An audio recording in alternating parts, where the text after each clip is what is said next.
At ngayon naman pong buwan na 'to, hanggang sa Nobyembre, tayo po ay magkakaroon ng panibagong serye na kung saan o tema na ating pag-uusapan sa Book of Hebrews, which is ang ating pag-uusapan po is Jesus is greater. No? Ang Diyos ay mas dakila o ang Diyos o si Jesus ay dakila. At kung bakit po natin ito pag-uusapan, it's because knowing that we are living in the end times, alam natin na sa panahon natin ngayon, ang laging kinukutya at minamaliit, no, at hinahamak ay ang ating Panginoong Jesus. Tama po ba? At kung titingnan natin, tila baga ang mundo ngayon ay napakadali na lamang nilang kutyain at hamakin ang ating Panginoong Jesus. And sometimes, even as believers, we often forget, no? We often forget the power and the value of the name Jesus. That's why earlier we sang, no, in Jesus' name. It's because we believe that in Jesus' name, everything, lahat ay nandoon sa Kanya. Healing, power, no? Everything that we have, our fears, lahat ay mawawala sa pangalan ng ating Panginoong Jesus. But the question is, as a believer right now, that we are facing struggle sa ating buhay, when I ask you, each and every one of you, if I will ask you, what is the power of Jesus' name in your life, can you honestly tell me na ito ang aking pinangahawakan sa aking buhay? At sometimes, it's because minsan sa buhay natin, tayo ay nalilito, nagkakaroon ng pagdududa, takot, if ang aking pananampalataya ba, ako ba ay malapit pa rin sa Panginoon? O tila baga, bakit parang ako ay kinalimutan na ng Diyos? That's why sa mga simula ngayon at sa mga susunod na linggo, ating pag-uusapan, Jesus is greater. It's because we want every one of you, lahat tayo ay mapaalalahanan na sa lahat ng meron tayo sa buhay, it is always been that Jesus is greater. Jesus is always greater. At yan po ay tatakbo yung mga ating pag-uusapan sa buong Book of Hebrews. Kaya kung kayo po ay may mga devotion o Bible reading, we suggest po na isama niyo po itong Book of Hebrews para at least alam po natin yung background when it comes to ating pag-uusapan na sa libro ng Hebreo. No? At sa umaga po ito, ating pag-uusapan yung Hebrews chapter 1, verse 1 to 14. No? Hebrews chapter 1, verse 1 to 14.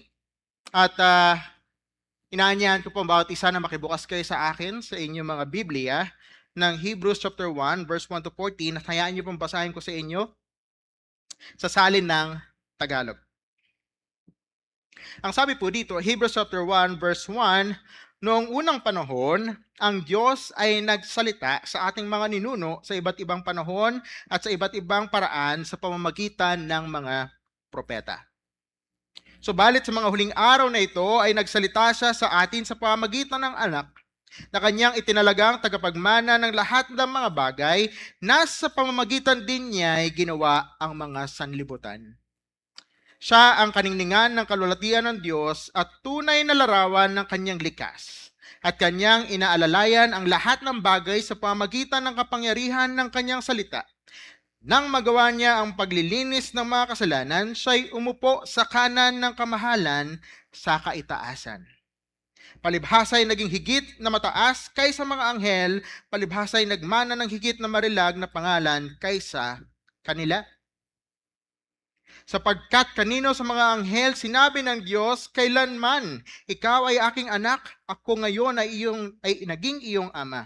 At muli ako'y magiging kanyang ama at siya'y magiging aking anak. At muli ng kanyang dinadala ang panganay sa daigdig ay sinasabi niya, sambahin siya ng lahat ng mga anghel ng Diyos.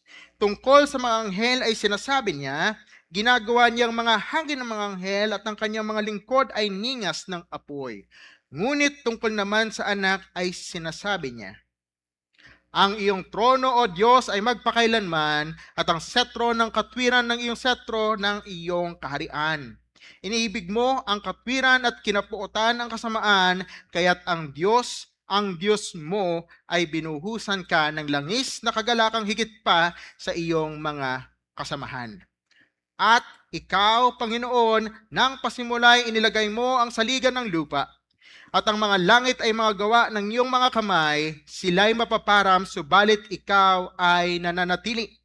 At silang lahat ay malulumang gaya ng kasuotan, gaya ng isang balabal, sila'y iyong ilululon, at gaya ng damit, sila ay mapapalitan.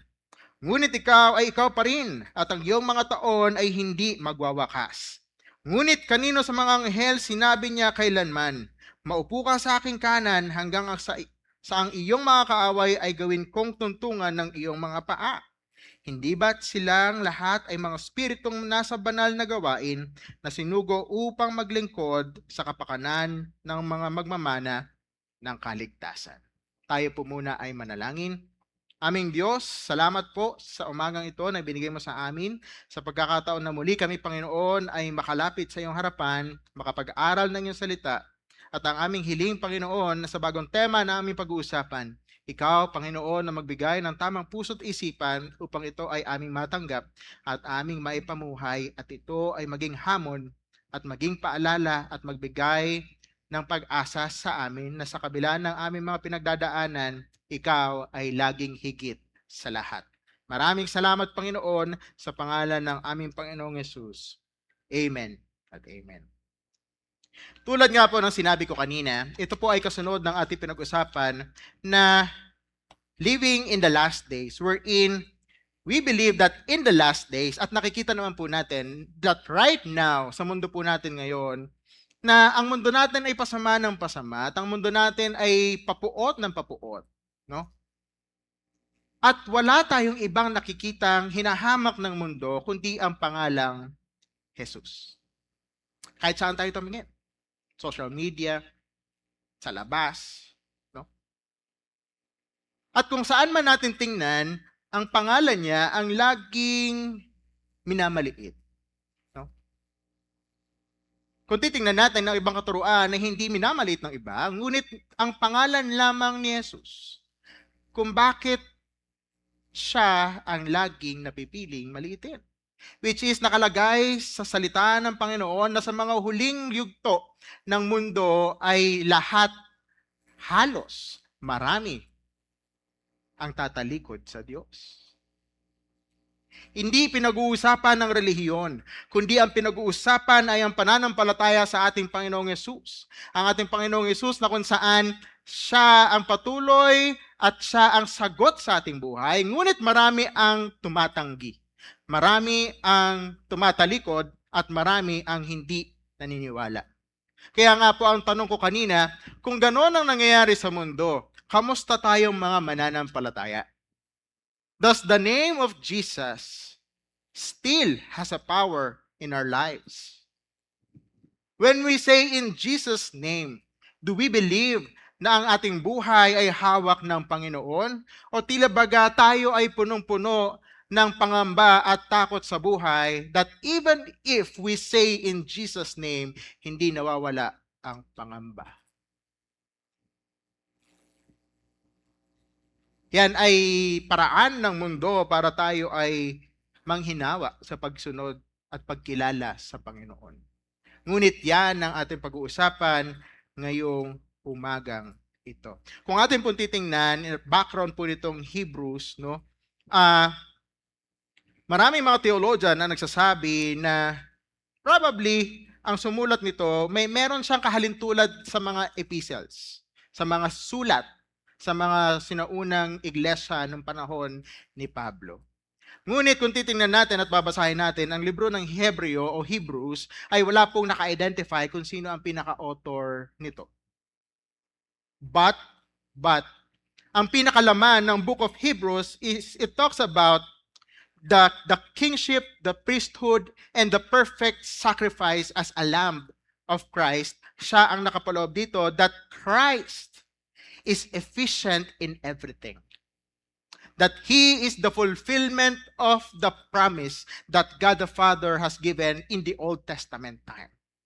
That if we're going to look in the book of Hebrews, He is efficient. Jesus Christ is sufficient. That's why our topic for this morning at ang ating pag-uusapan is the supremacy of Jesus Christ. Ang kadakilaan ni Hesukristo. Which is, kailangan po nating mapaalalahanan, at kailangan po nating makita for us to move forward and for us to live in righteousness sa ating paghawak at pagsunod sa pangalan ng ating Panginoon, kailangan nating maintindihan mula sa tatlong bagay na makikita po natin in Hebrews chapter 1, tatlong katotohanan po na kailangan po nating maintindihan kung bakit si Jesus ay dakila. Una po, it's because Jesus is the revelation of God's Word.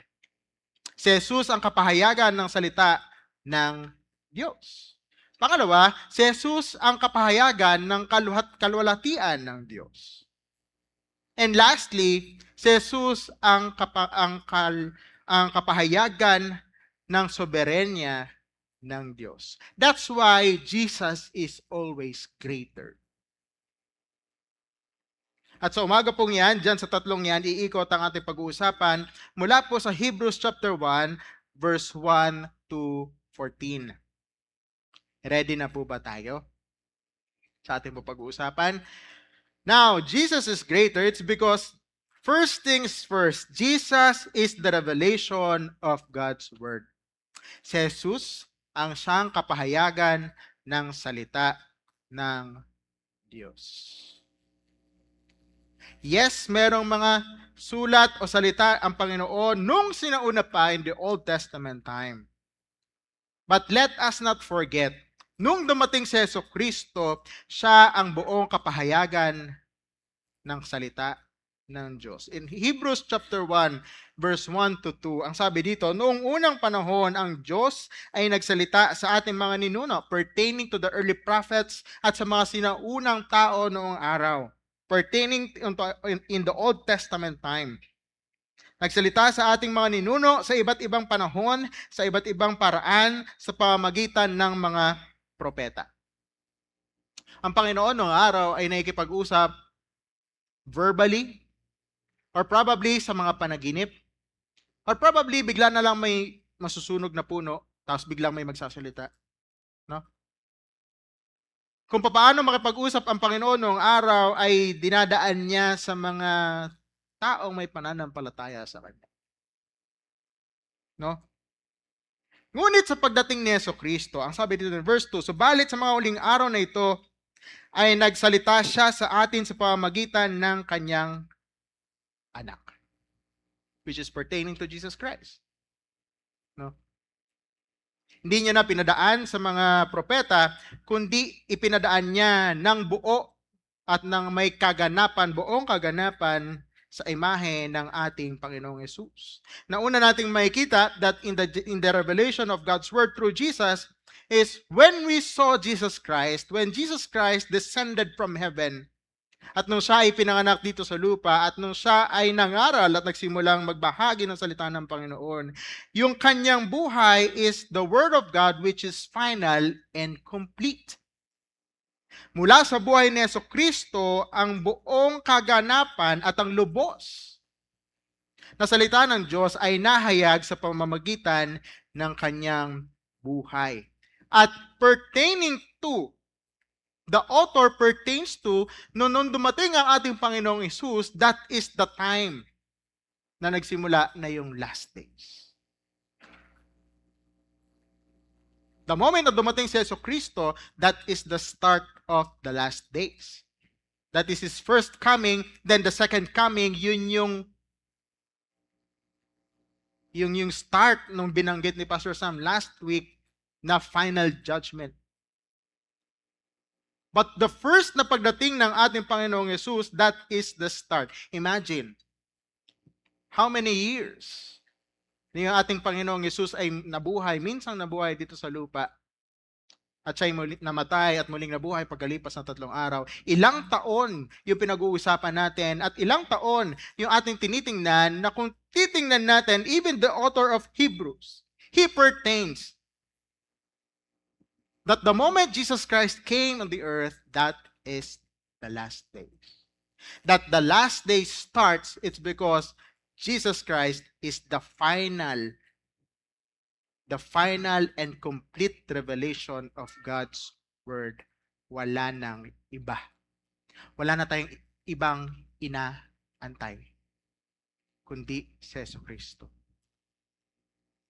If we're going to look back sa background ng Book of Hebrews at para makita natin yung pinaghuhugutan ng author, during this time, na nung sinusulat to ng author, ang mga nangyayari sa mga Hudyo is that merong ibang mga Hudyo na may paniniwala na yung kanilang paniniwala is tinatawag na Qumran. Itong Qumran na ito ay strict Jewish tradition wherein they believe that there is two Messiah. No? May dalawang tagapagligtas na darating. Davidic Messiah, na yung pinangako daw kay David, at yung kay Aaron, which is the king na darating. It means, meron silang dalawang inaantay na Messiah, itong mga Hudyo na ito. At yung mga Hudyo na ito, they also believe that even the angels itself is much higher to Jesus Christ. It's because they believe that super beings, itong mga anghel na ito, sila ay direct sa Diyos Ama. That's why these superstitious beings, which is the angels, is much higher to Jesus Christ. It's because they disbelieve at they reject the sovereignty and the kingship of Jesus Christ. The reason why hindi sila naniniwala kay Jesus Christ is because they deny that Jesus Christ is the one who will fulfill the Davidic Messiah and the Aaron Messiah. It's because they're looking for two Messiah. At hindi nila matanggap na itong dalawang inaantay nila na ito ay nakapangalan sa ating Panginoong Jesus. Kaya yung tirada ng author nito na even in the last days, the Son, yung anak, na yung pagdating ng anak, ito na yung huling yugto kasi wala nang ibang darating pang tagapagligtas kundi si Jesus lamang. Siya ang puno at buong katuparan ng salita ng Diyos Ama na ipinababa sa lupa upang tubusin ang lahat ng mga mananampalataya sa Kanya. Which is, He is the final fulfillment of the Word of God. Kaya ganito yung atake nitong author na ito. And hindi siya naiiba sa panahon natin ngayon. It's because people nowadays are still looking for a Messiah. They deny Jesus Christ. People deny Jesus Christ. Hindi sila naniniwala na si Jesus ay sapat. That's why we as Christians, we must hold on to this truth knowing that Jesus Christ is the final and complete revelation and fulfillment of the Word of God. Sabi nga in Romans 15:4, for whatever was written in earlier times was written for our instruction. Before pa dumating ang ating Panginoong Hesus, so that through perseverance and encouragement of the Scripture, we might have hope. Na sa pamamagitan ng salita ng Diyos nung sa mga sinauna pa ay magkaroon ng pag-asa ang mga tao na kung saan paparating ang tagapagligtas na si Jesus. At sinabi sa Jeremiah chapter 33 verse 14 to 18, sabi dito, behold, the days are coming, declares the Lord, at tutuparin niya ang kanyang mga pangako sa mga sa bayan at sa lipi ng Judah, na kung saan I will cause a righteous branch of David to spring forth, and he shall execute justice and righteousness on the earth. In those days, Judah will be saved, and Jerusalem will dwell in safety, and this is the name by which she will be called, the Lord is our righteousness.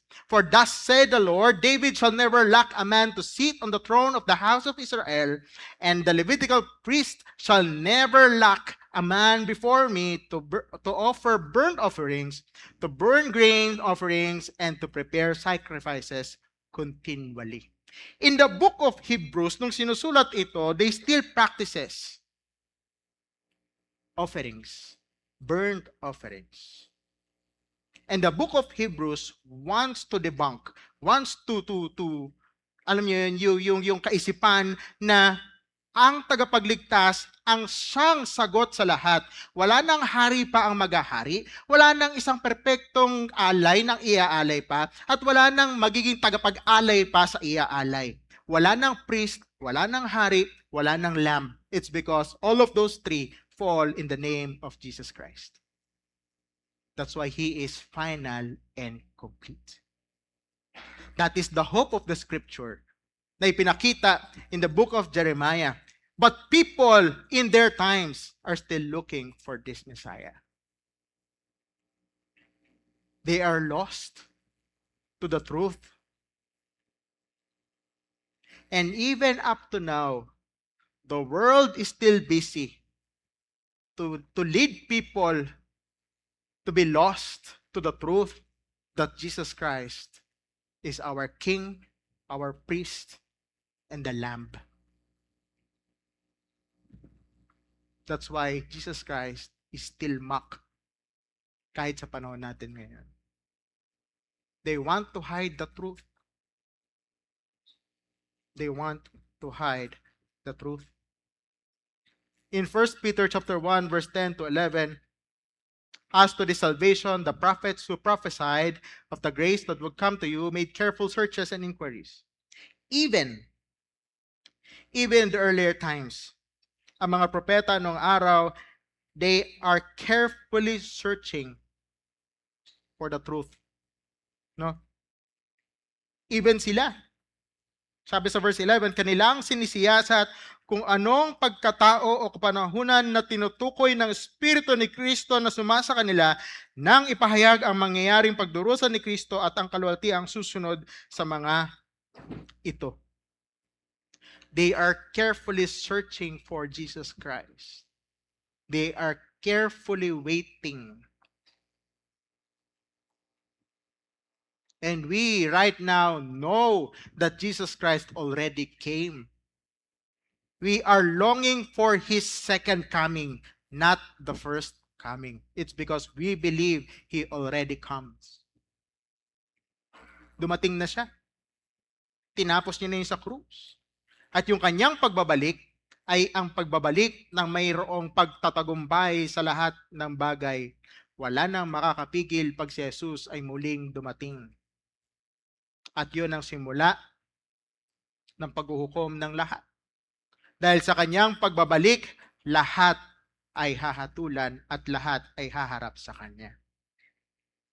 Wala nang second chance. Hindi na pwede, ay Lord, maniniwala na ako sa iyo kasi nakita na kita sa langit. No, wala nang ganon.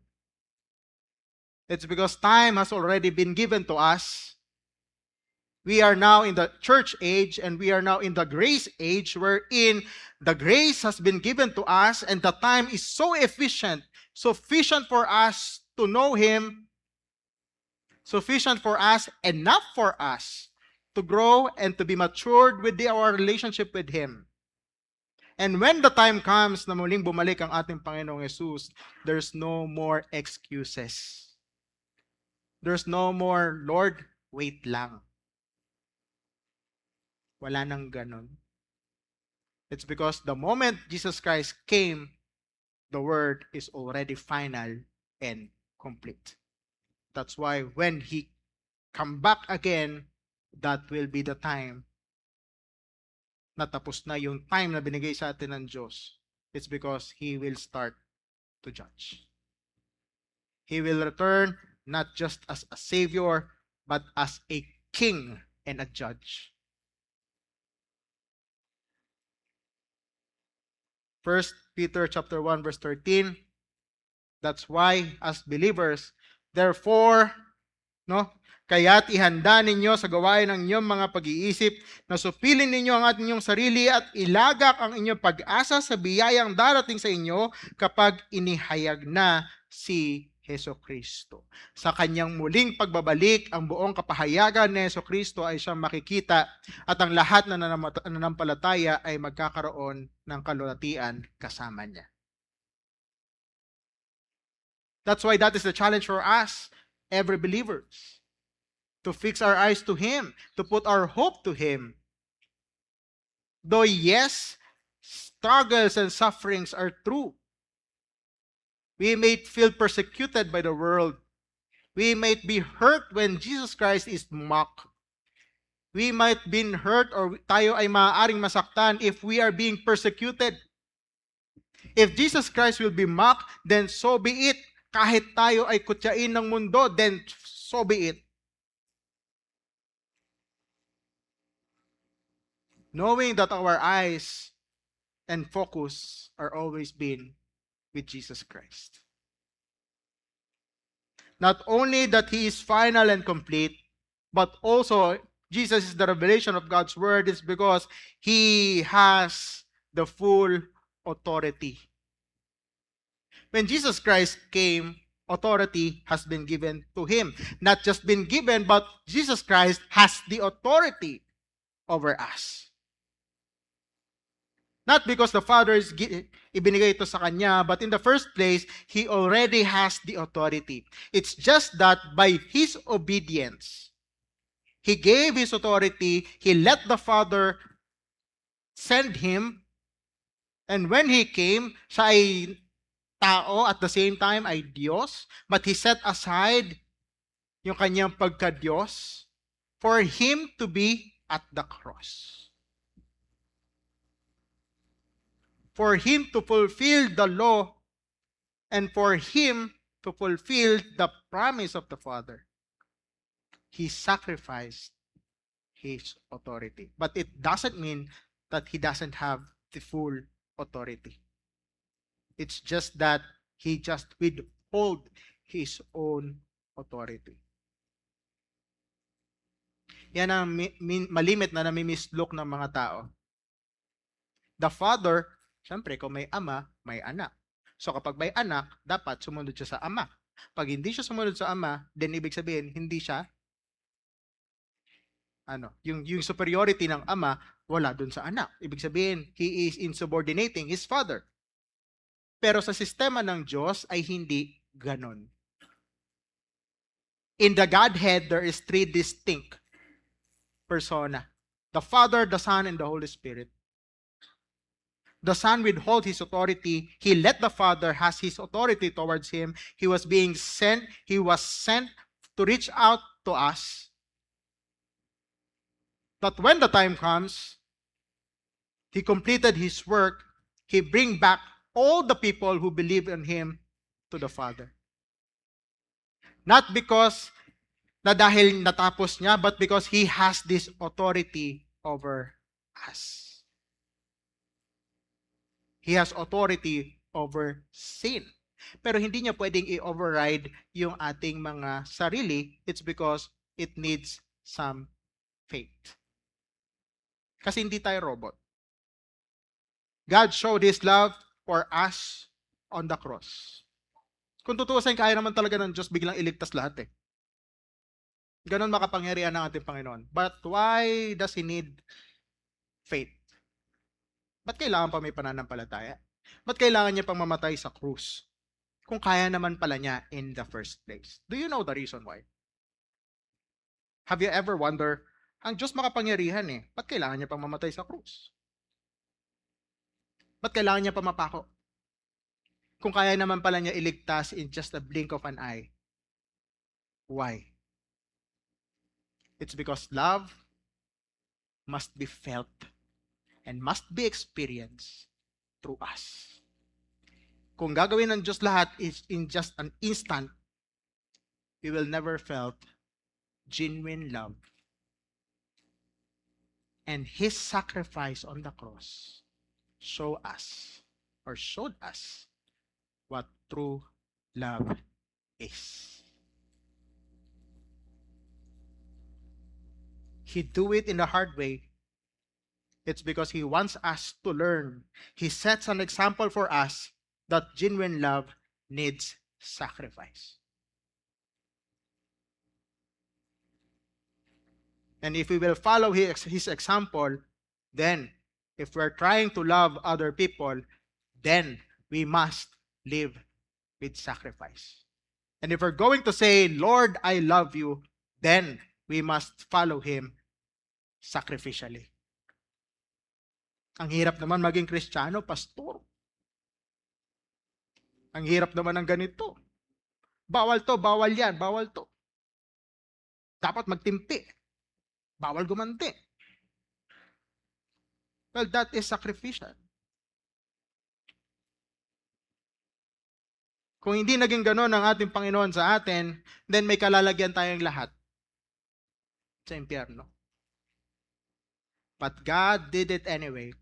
He sacrificed Himself on the cross. It's because He wants us to see that genuine love must be experienced and must be done sacrificially. Even though He has His full authority towards us. That's why His word has power. In John chapter 1, verse 1 to 3, it says that in the beginning was the Word, na nang panimula ang salita at ang salita ay ang Diyos at ang salita ay nasa Diyos at ang salita ay Diyos. Siya ay nasa pasimula kasama ng Diyos at ang lahat ay nalalang sa pamamagitan niya. At kapag nalayo sa Kanya, walang nalikha ng hindi ng dahil sa Kanya. At makikita natin yan in John chapter 1 verse 14, at ang salita ay naging laman pertaining to Jesus Christ, that Jesus Christ was the Word itself, that the gospel alone, when Jesus Christ came, He is the full gospel. His life, even to the point of His death on the cross, and on His resurrection, that is the full gospel that gives us hope as believers. Na nagbigay ng pag-asa sa ating mga mananampalataya. And remember, when Jesus Christ tells us that in Matthew 28:18, Jesus came up and spoke to them saying, all authority has been given to me in heaven and on earth. Don't get me wrong, the Bible doesn't contradict with His own. Jesus Christ has His own authority. It's just that by His obedience, the authority was being permitted by the Father. Not because He doesn't have His own authority. The Father sent His Son. The authority has been given to Him, not because He doesn't have His authority, but because His obedience overrides His authority. He chose to obey. That's why obedience is a must. If Jesus Christ obeys His Father, then how come we as believers cannot obey Jesus Christ? Ganon kahalaga ang pagsunod sa Diyos. Kaya kung tayo po ay nahihirapan ngayon sa ating buhay pagsunod sa Panginoon, then, congratulations. You're doing it right. Dahil ang pagsunod sa Panginoon will never be easy. Obedience is very hard. It doesn't come with just a price na ang pagsunod sa Panginoon ay magiging magaan ang buhay mo. No, that is wrong. Yes, it will be easy in the presence of peace, hope, righteousness. But if we're trying to look na gagaan ang buhay, dadami ang pera, gagaan ng walang kasakit, walang problema, then you're getting it wrong. Ang Diyos po natin ay hindi genie. Na pag humiling ka sa Kanya, magiging maayos ang lahat. No. If you want to follow Christ genuinely, then you must be ready to suffer genuinely. It's because Jesus is the revelation of God's Word. That even though in the last days, in our time right now, napakahirap. Napakahirap maging Kristiyano. Hindi ko po kayo pagkakaitan na mahirap maging Kristiyano. Mahirap talaga. Mahirap. No? Ang daming pwedeng kainisan, kagalitan, pero kailangan po yun. Tinawag tayo ng Diyos upang sumunod sa Kanya. Kung ano yung ginawa niya, then we must abide. And that is the first thing. Jesus is the revelation of God's Word. Second is this. Not just He is the revelation of God's Word, but also Jesus is the revelation of the glory of God. Siya ang kapahayagan ng kalulatian ng Diyos. Makikita natin yan in Hebrews chapter 1, verse 3 to 4. Sabi po diyan, siya ang kaningningan ng kalulatian ng Diyos at tunay na larawan ng kanyang likas at ang kanyang inaalalayan ang lahat ng bagay sa pamamagitan ng kapangyarihan ng kanyang salita. Nang magawa na niya ang paglilinis ng mga kasalanan, siya ay umupo sa kanan ng kamahalan sa kaitaasan. Palibhasa ay naging higit na mataas kaysa mga anghel, palibhasa ay nagmana ng higit na marilag na pangalan kaysa kanila. First reason why Jesus is the revelation of God's glory, it's because Jesus alone, Jesus himself has his radiance on his appearance. If we're going to dissect the word, yung verse 3, na kung titingnan natin, that He is the radiance of His glory. Many people mislook this passage just because they think that the Father, that Jesus Christ, is just the reflection of the glory of the Father. Wherein they think that without the Father, Jesus Christ is nothing. That's why many people thinks or belittle Jesus Christ. It's because they think that Jesus Christ is much lower than the Father. Many people who tried to na maliitin ang ating Panginoon, ito yung ginagamit nila ng passage. He is just the radiance of the glory of the Father, which is wrong. When we say He is the radiance of His glory, it means that Jesus Christ has His own radiance, wherein when we look at Him, we can also see the Father. Remember that they are three in the Godhead. The Father, the Son, and the Holy Spirit. That when we saw Jesus Christ, His own radiance, His own glory, ang kanyang sariling kalulatian, ay nagpapakita or gives us a glimpse of the glory of the Father. It's because He is one in the Godhead. Hindi siya iba. Hindi siya mas mababa. Ang kanyang kalulatian ay pantay sa Ama. Na nung nakikita natin ang anak, ay nakikita na rin natin ang Ama. He is not just the reflection of the Father. He has His own radiance. That when we look at Him, He is God. He's part in the Godhead. The second person in the Godhead in the Trinity, when we look at Him, His own radiance leads us to the glory of the Father. He's not just a mere reflection. That is wrong. In the other hand, we as believers are just the reflection of God's glory. Jesus Christ is not the reflection. We are. Nakikiamot lang tayo ng liwanag ng kalulatian ng Diyos. Pero ang Panginoong Yesus, siya mismo, He has His own radiance. So I hope na sana malinaw po sa atin yan bilang mga mananampalataya. That He is the radiance of His glory and the exact representation of His nature. Representation means, tulad nga na sinabi ko kanina, when we saw the Son, we also see the Father. It's because they are part in the Godhead of the Trinity. He is not just the mere reflection, wherein He is God. Si Jesus ay Diyos. No? In 2 Corinthians or John 8:12, sabi dito, then Jesus again spoke to them, saying, I am the light of the world. Ako ang liwanag ng mundo, at kung sino man ang susunod sa akin ay hindi na maglalakad sa kadiliman, ngunit maglalakad sa liwanag ng buhay. People who follow Him will see the light. Makikita ang liwanag ng buhay. That's why when the Father sent His Son, He didn't just send His own power, but rather He sent His own.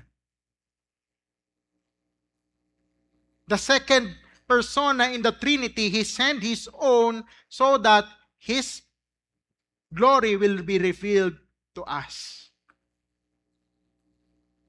No? Napag-usapan na natin yan before. The Godhead in the Trinity.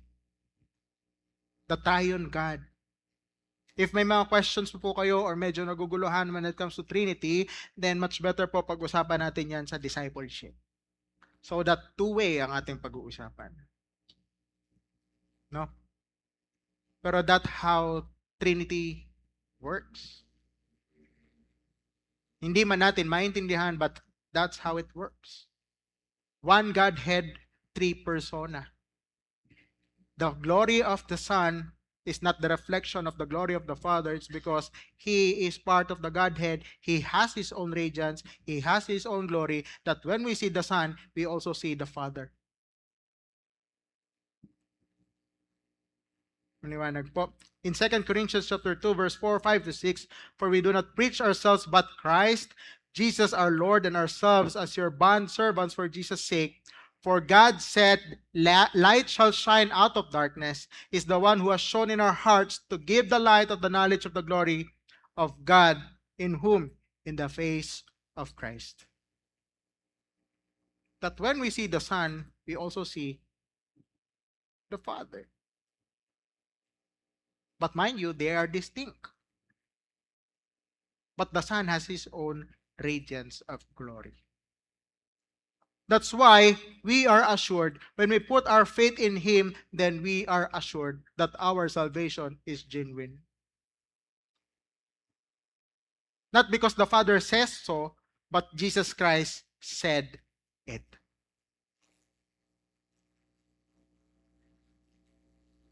Maniwanag po. That even in the New Testament time, even some of the people surrounding Jesus questioned Him. Philip, in John 14, 8 to 11, sabi ni Philip dito, Philip said to Him, Lord, show us the Father, and it is enough for us. Ano sabi ng Panginoon dito? Jesus said to him, have I been so long with you, and yet you have not come to know me, Philip? He who has seen me has seen the Father. How can you say, show us the Father? Do you not believe that I am in the Father and the Father is in me? The words that I say to you, I do not speak on my own initiative, but the Father abiding in me does His works. Believe me that I am in the Father and the Father is in me. Otherwise, believe because of the works themselves. Walang binigay na option dyan si Jesus kung paano niya ipapaliwanag. He just said it plainly. Believe in me, it's because the Father is in me and I am in the Father. Whether you believe it or not, you believe it, it's because you may believe the works of how I do it. So our reasoning might not comprehend it, but let faith work. That's why we needed faith to follow and to understand Him. No? Not only that Jesus is the revelation of God's glory, but also, not only that He has His own radiance, but also Jesus Christ Himself completed the redemptive work at the cross. Ito po yung binabanggit ko kanina, that why does Jesus need to die on the cross? Kung kaya niya naman tayo iligtas in just a blink of an eye. Kaya niya naman palang gawin. Ba't kailangan niya pang mamatay sa cross?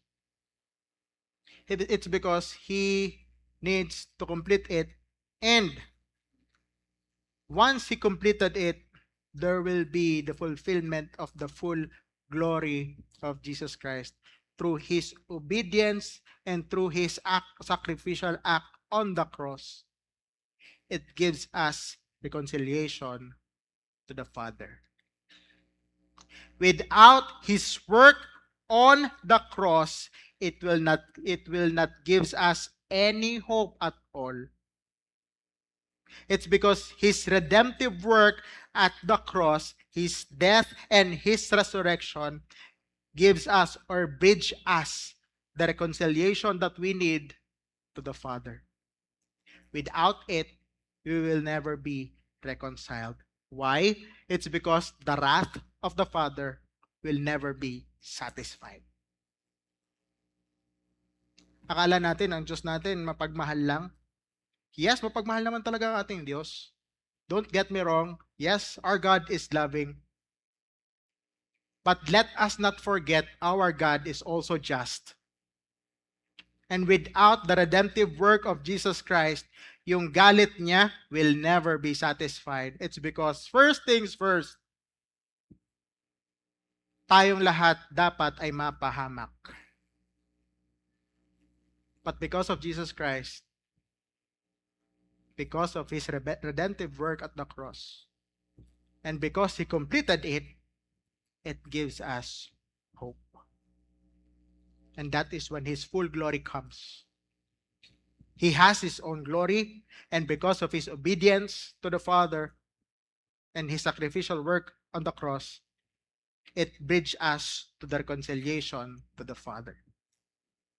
1 Peter chapter 1 verse 18 to 21, it says here, knowing that you were not redeemed. Nalalaman ninyo na hindi kayo naligtas ng mga bagay, ng mga pilak o ginto o ng mga bagay na meron dito sa mundo, ngunit kayo ay naligtas mula sa mamahaling dugo ni Kristo, mula sa tupa na kung saan hindi nabahira ng kahit anumang karumihan, kundi sa dugo ni Kristo, na siya ay kinilala na mula nung sinauna pa o bago pa man likhain ng mundo, no? But He has appeared in the last times for the sake of you, who through Him are believers in God, who raised Him from the dead and gave Him glory, so that your faith and hope are in God. Meaning to say, Jesus Christ is our bridge towards the Father. He led us to the Father, and without Him, there's no reconciliation. That's why His sacrificial work at the cross is necessary. And we cannot deny His sovereignty. We cannot deny His authority towards us. We cannot deny who He is. It's because once we do that, we deny His power towards us. Di parang na rin natin sinabi na, hindi, martir lang talaga si Jesus kaya siya namatay sa krus. Hindi po ganoon yun. Kasi kung isa lang siyang martir na namatay sa krus, then yung kamatayan niya ay baliwala at hindi tayo nito maliligtas. But because of His authority and power and His choice to sacrifice Himself, it gives us hope and assurance that to all who believe in Him will never be perished but have eternal life through Jesus Christ. That's why the Bible tells us that in Philippians chapter 2, 9 to 11, for this reason also, God highly exalted Him and bestowed on Him the name which is above every name, so that at the name of Jesus every knee will bow, of those who are in heaven and on earth, under the earth, and that every tongue will confess that Jesus Christ is Lord, to the glory of God the Father. By Him every knee will bow. Not because the Father says so, but because Jesus Christ is God. What He has done on the cross leads us to righteousness, gives us hope, gives us grace. No? Kaya nga sabi sa Romans chapter 8 verse 33-34, sabi dito,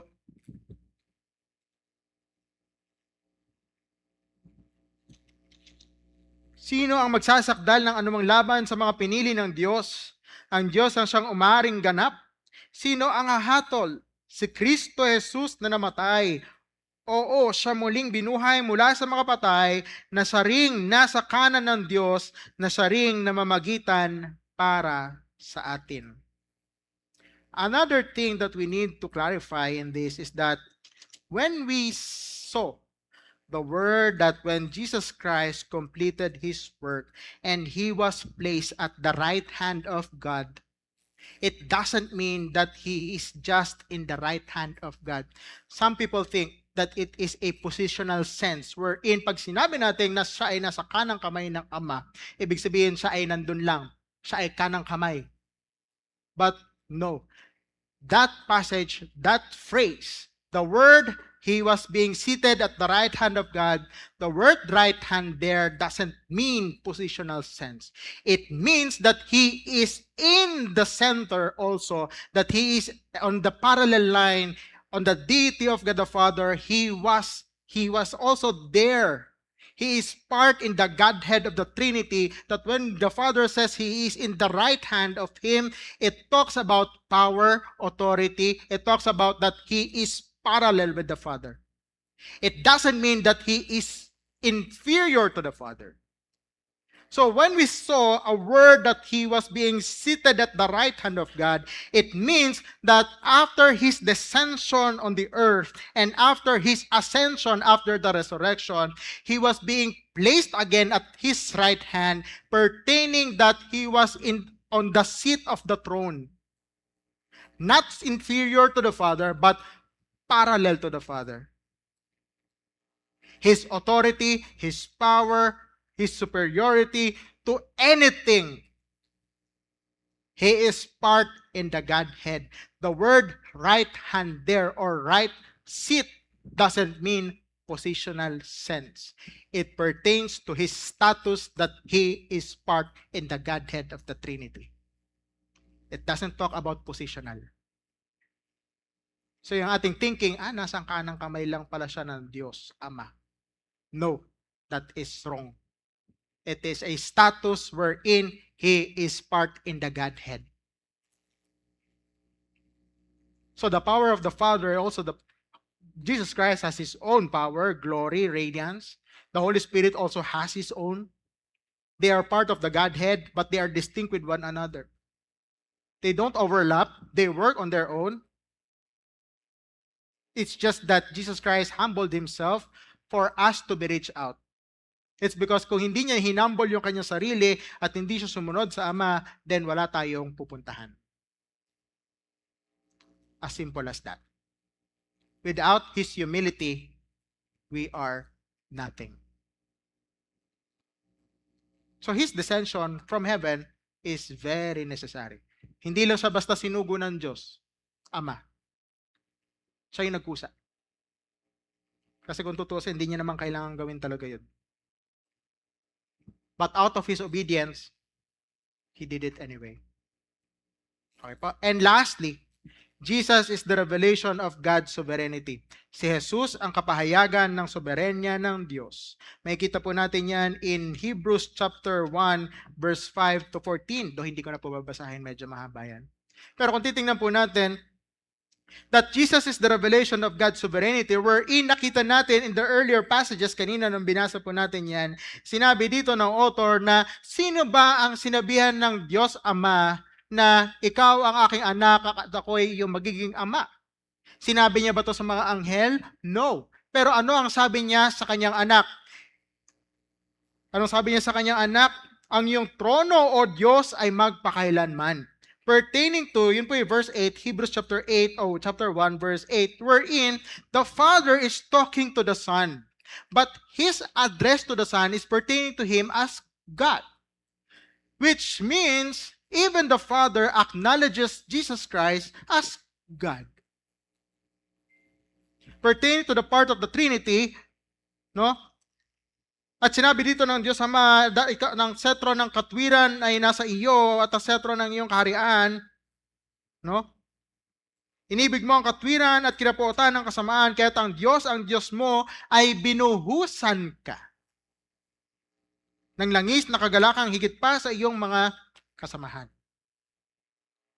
Meaning to say, even the Father acknowledges his own Son, his Son, as part of the Godhead. The Lordship. Which means the sovereignty of Jesus, no? That in the revelation of God's sovereignty through Jesus is that his sonship declares his lordship. Yung pagpapakita na si Jesus ay anak ng Diyos ay pagpapakita na siya ay Diyos. If we're going to to grasp the idea of the Trinity, at if we're going to look at His authority and deity, ang kanyang pagiging anak ay nagpapakita na siya ay Diyos. It's because kung hindi siya Diyos, then hindi niya tayong kayang iligtas. His death will be in vain if He is not God. Kaya nga po yung sabi ko kanina, hindi lang siya basta martir na namatay sa cross. Hindi po ganoon. Siya ay Diyos na namatay sa cross. Ang kanyang katawang lupa ay namatay sa krus at siya'y namatay pagkalipas ng 3 araw, siya'y muling nabuhay, hindi lamang spiritual, ngunit pati sa laman. Na ipinakita niya that even death doesn't have His own authority towards Him. It's because He is God. And through His humility, being the Son of the Father, shows us and leads us to the idea that He is part of the Lordship of the Father. No? That even the angels worship Him.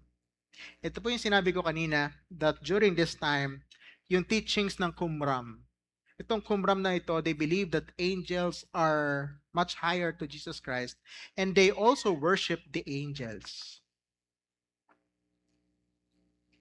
They worship the angels because they are directly working to the Father. That's why they believe that the angels is much higher to Jesus Christ. It's because they deny the deity of Christ. It's because they don't believe that Jesus Christ is the Messiah. It's because they're looking for 2 Messiahs. Naalala niyo po yung binanggit ko kanina? So they deny who Jesus is. But the book of Hebrews crashes that idea that Jesus Christ is being worshipped by the angels. Mind you, angels are perfect beings wherein God created it at bawal silang magkamali. Hindi sila ginawa ng Diyos na merong freedom na gaya natin. They don't have free will.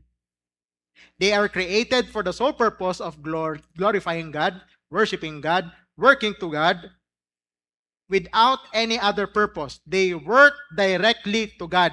And the moment they committed and they turned their backs to God, sila ay pinaparusahan agad. They don't have second choice or second option. They are created for that sole purpose, to serve God. That's why they are created as holy and perfect. And they are created to work for what God has been doing, and they are also being sent to care and to work for us believers. That is their job. That is their work. They are created to worship God. Now, the question is, if the angels are worshiping God, worshiping Jesus, then how much more we, as human being, merely human being, deny to worship Jesus?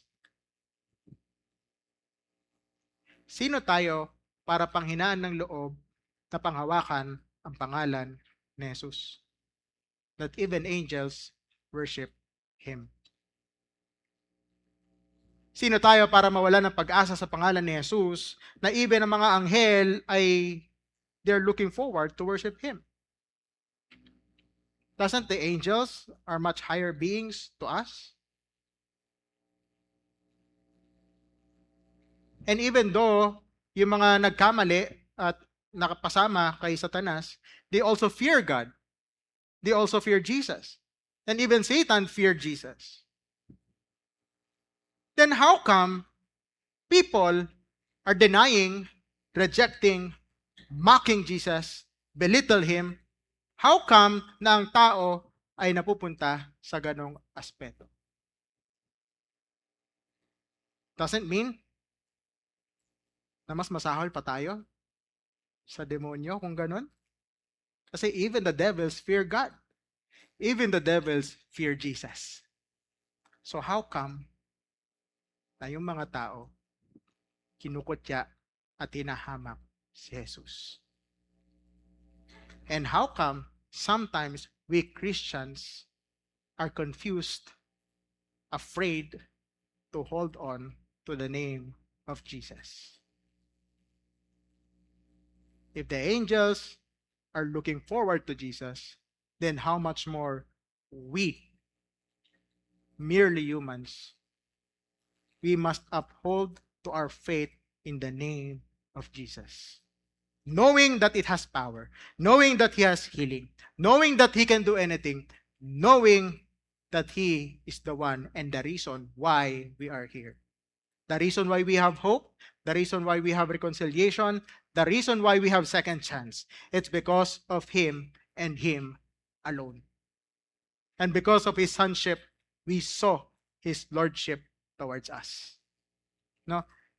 In Romans chapter 8, verse 29 to 30, for those whom He foreknew, He also predestined to become conformed to the image of His Son, so that He would be the firstborn among many brethren. And this whom He predestined, He also called, and this whom He called, He also justified, and this whom He justified, He also glorified. At may kita rin po natin dito in Colossians chapter 1, verse 13 to 17, sabi dito, hayaan niyo pong basahin ko sa inyo sa Tagalog. Sabi po dito, for He rescued us, saan yun? For He rescued us from the domain of darkness, niligtas niya tayo mula sa kadiliman ng ating buhay at tayo ay nilipat niya sa kaharian ng kanyang mahal na anak, na tayo ay tinubos niya mula sa kapatawaran ng ating mga kasalanan, na siya ang imahe ng hindi nakikitang Diyos, ang una sa lahat ng mga nilalang, at sa pamamagitan niya ang lahat ng bagay ay nalalang.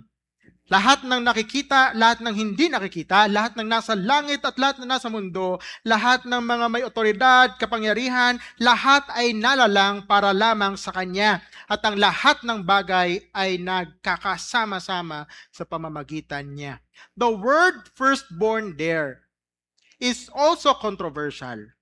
Also, the word firstborn in the book of Hebrews is also controversial. It's because they think that Jesus Christ is just started from being born.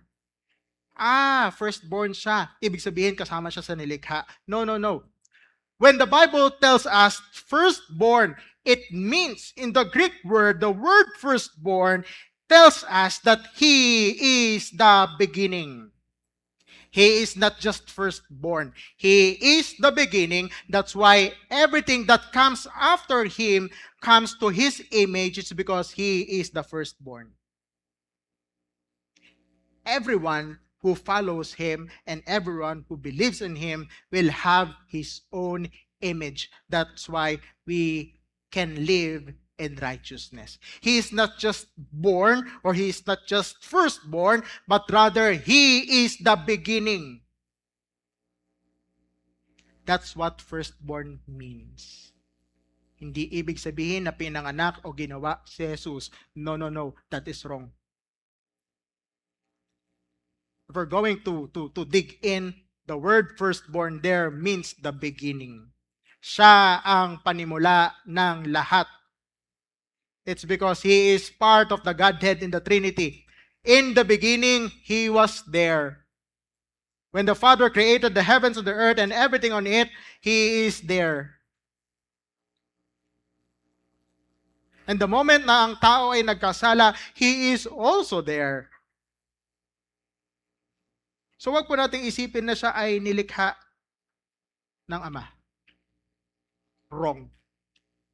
Kung may ganun po tayo kaisipan, alisin nyo na po yun. Mali po yun. He is the beginning of everything. That's why He was called the Alpha and the Omega. He is the beginning. He is the end. He's not just created, but rather He is the one who created. Kaya nga sabi sa Psalm chapter 89 verse 5 to 7, the heavens will praise your wonders, O Lord, your faithfulness also in the assembly of the holy ones. For who in the skies is comparable to the Lord? Sino ang may kukumpara sa Diyos? God greatly feared in the counts of the holy ones, and awesome above all those who are around Him. No? That's why even the angels worship Jesus. It's because Jesus is much greater to the angels. Maliwanag po. And lastly, why Jesus, the revelation of God's sovereignty, not only His sonship declares His lordship, but rather His lordship declares His sovereignty. Ang kanyang pagiging Diyos ay nagpapakita ng kanyang soberenya sa atin. May kita po natin yan in verse 10 to 14 ng Hebrews chapter 1.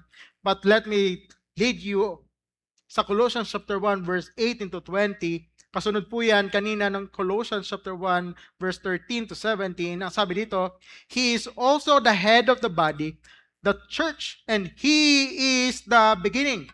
Ito na naman, the firstborn from the dead. Okay po? Meaning, even the death doesn't have authority towards Him. So that He Himself will come to have first place in everything. The beginning, the first place in everything. For it was the Father's good pleasure for all the fullness to dwell in Him, and through Him, what? To reconcile all things to Himself, having made peace through the blood of His cross. Through Him, I say, whether things on earth or things in heaven. Everything by Jesus Christ gives reconciliation, not just here on earth, but also in heaven. That's why even the angels are looking forward for His glory. It's because they are longing to worship Him. They are longing to give the full worship, though they are worshiping Him, but they are longing for the redemptive, the full redemptive, and the judgment someday. They are longing to worship Him fully, kasama yung mga mananampalataya, tayo.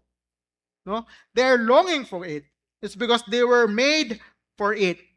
In 1 Peter chapter 1 verse 12, sabi dito, it was revealed to them that they were not serving themselves, but you in this which now have been announced to you through those who preach the gospel to you by the Holy Spirit, sent from heaven, things into which angels long to look. Even the angels are looking forward for the second coming of Christ. It's because that is the declaration of His full victory, that everything will bow on His name. That is the time when Jesus will start to judge, will go back, will return as King and judge to everyone. And the angels are longing to it. It's because they are longing for justice. They are longing for His glory. They are longing to worship Him fully. And so do we. Dapat tayo rin. We must long to worship Jesus for His second coming. Dahil nga, tulad din na na-discuss natin in the living in the end times, Jesus Christ will come like a thief, in which the heavens will pass away with a roar, and the elements will be destroyed with intense heat. Lahat masisira balang araw. At yung pagbabalik ni Jesus, isang iglap lang. Kaya nga pag bumalik ang ating Panginoong Jesus, wala nang, wait lang Lord, di pa ako ready. Saka na Lord, pag ano na ako, okay na uli ako. Wala nang ganun. Pag dumating ang Diyos, whether you like it or not, whether you are ready or not, whether you have faith or none, whether you are fully committed or not, even though you are prepared or not, when Jesus comes, it will be like a thief, with a blink of an eye, with a snap of a finger. He will come. And when He comes, He will judge. His glory was so great that the angels will sing. The angels will come with Him with a shout, with a trumpet. They are worshiping God. And we, as Christians, will face Him face to face. We will, alam niyo yun, makikita tayo sa langit, makikita natin siya. How glorious it is. Na kung makikita natin lahat, yung muling pagbabalik ni Jesus, hindi siya darating na parang nasa isang sabsaban. Darating siya bilang Diyos at Hari. At pag dumating ang araw na yon, walang hindi makakakita. Lahat ng tao makikita. Lahat ng mananampalataya makikita. Pero sa mga hindi, ang araw na yon ay isang kalungkutan at kahirapan. Now, as a Christian, can we evaluate ourselves if we are truly, genuinely have our personal relationship with Him? It's because if I will ask you if you're prepared, no one can tell it, Lord, prepare ako, kahit anong oras, Lord, sige, kunin mo ako, dumating ka. Walang ganun. But the question is, are we faithfully following Jesus Christ in our lives right now? Tapat ba tayo? Sumusunod ba tayo? Tayo ba ay namumuhay para sa Kanya? Kung titingnan natin ang ating mga sarili, ako ba ay nakaangkla at nakakapit sa pananampalataya kay Kristo ngayon? No one can judge us, but you can check yourself. Pwede nating i-check ang ating sarili. No? Again, in Hebrews chapter 1, verse 1 to 14, we saw three truths why Jesus is greater. First thing is that Jesus is the revelation of God's Word. Si Jesus ang kapahayagan ng salita ng Diyos. Si Jesus ang kapahayagan ng kalulatian ng Diyos. At si Jesus ang kapahayagan ng soberenya ng Diyos. Na sa lahat ng bagay na ito ay nagpapakita na si Jesus ay totoo, sapat, at siyang katotohanan na kailangan ng ating buhay.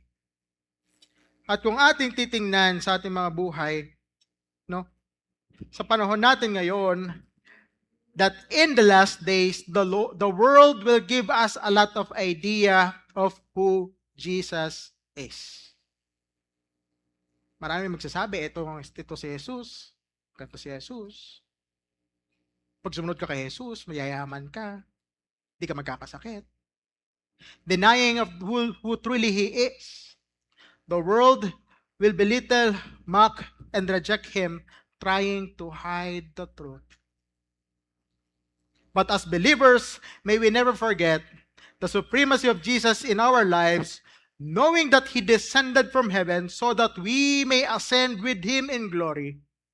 And whatever happens, truth will always remain that Jesus is always greater.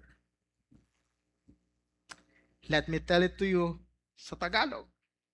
Sa huling araw, magbibigay ang mundo ng maraming ideya tungkol kung sino si Jesus. Susubukan ng mundo na maliitin, kutyain at tanggihan siya sa pagtatangkang itago ang katotohanan. Ngunit bilang mga mananampalataya, naway hindi natin malimutan ang kadakilaan ni Jesus sa ating mga buhay. Batid na siya ay bumaba mula sa langit upang tayo ay makakyat kasama niya sa kalwalatian. At anuman ang mangyari, mananatili ang katotohanan na si Jesus ay laging higit na dakila sa lahat. That's why Jesus is always supreme. And Jesus will always be greater to anything. Let us pray. Aming Diyos na dakila at makapangyarihan sa lahat, salamat po, Panginoon, sa kapahayagan ng iyong salita. Sa paalala na ikaw ay higit sa lahat. Panginoon, ipinakita niyo sa amin na kahit sa mga anghel, ikaw ay mas mataas at ikaw ay karapat-dapat na sambahin. Aming Panginoon, patawarin niyo po kami kung minsan kami ay pinanghihinaan ng loob at kami ay natatakot na sumunod sa iyo. Sa katotohanan, kami ay maaaring kutyain, maliitin, at usigin ng mundo.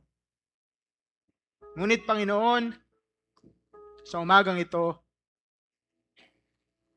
nawa ito ay maging hamon sa amin na kami ay maging matapang sa paghawak sa iyong pangalan. kami ay maging masigasig sa aming pananampalataya na aming nalalaman na Ikaw, Panginoon, ay higit sa lahat. At Ikaw, Panginoon, ay karapat-dapat na sambahin. Salamat, Panginoon, sa katotohanan ito. At salamat sa pag-asa na ibinigay mo sa amin. Salamat, Jesus, sa iyong ginawa sa krus. At dahil sa iyong ginawa, kami ay malayang makaawit, makatawag sa iyong pangalan, makataas ng kamay para sa pagpupuri sa iyo. At salamat dahil alam namin na Ikaw ay muling babalik para kami ay kuhanin. Panginoon, tulungan niyo po kami. Kung pinanghihinaan man kami ng loob, hawakan niyo po ang aming mga puso. Kung may takot man, palitan ng kasiyahan, pagtitiwala, at kung may pangamba man, bigyan niyo po kami ng kasiguraduhan na kami ay may totoong pananampalataya sa Diyos na buhay na si Jesus. Salamat, Panginoon, sa pag-asang ito at salamat dahil pinakita mo sa amin na Ikaw ay dakila sa lahat. Maraming salamat po sa pangalan ng aming Panginoong Jesus. Amen at amen.